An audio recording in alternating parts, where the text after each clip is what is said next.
বনের ধারে ছোট্ট একটা গর্তে বাস করত তুলতুলে সাদা রঙের খরগোশ টুনি।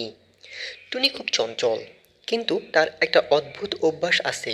সে নতুন কোনো খাবার সামনে পেলেই প্রথমে একটু শুঁকে দেখে। সেদিন ছিল ভরা গ্রীষ্মকাল। প্রচণ্ড গরমে বনের গাছগুলো ঝিমিয়ে পড়েছে। টুনি তার গর্তের সামনে বসে একমনে খেলা করছিল। হঠাৎ কিসের একটা মিষ্টি গন্ধে তার নাকটা নড়ে উঠল। সে দেখল বনের এক কোণে অনেক পুরনো একটা আমের গাছ থেকে একটা ধপ ধপ করে বড়সড় পাকা আম ঝরে পড়েছে। আমটার রং যেন আগুনের মতো লাল আর হলুদ মেশানো, যেন এক রূপালি অমৃত। টুনি আগে কখনো আম খায়নি। সে সাবধানে এগিয়ে গেল। কাছে গিয়ে দেখল আমটা থেকে দারুণ মিষ্টি একটা গন্ধ বেরোচ্ছে। টুনি প্রথমে তার নরম থাবা দিয়ে আমটাকে একটু ছুঁয়ে দেখল, তারপর ছোট ছোট দাঁত দিয়ে খোসার উপর একটু কামড় বসালো। যেই না একটু রস তার জিভে লেগেছে, অমনি টুনির চোখ খুশিতে বড় বড় হয়ে গেল। সে ভাবল, আরে, এ তো অমৃত।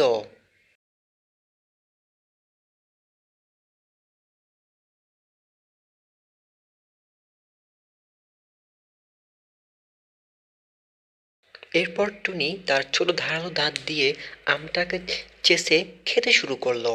আমের মিষ্টি রস তার পুরো মুখে মাখামাখি হয়ে গেল।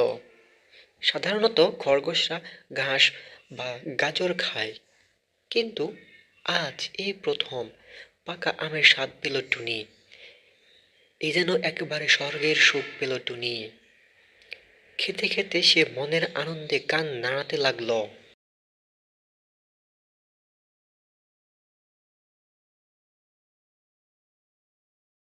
আমের অর্ধেকটা শেষ করতে তার বন্ধু কাঠবিড়ালি টিটু সেখানে এলো।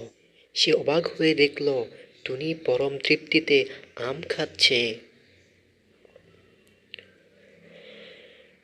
টুনি তখন হাসি মুখে আমটা টিচুর দিকে বাড়িয়ে দিয়ে বলল, বন্ধু, দেখো, একটু খেয়ে দেখো, গাজরের চেয়েও এটা বেশি সুস্বাদু।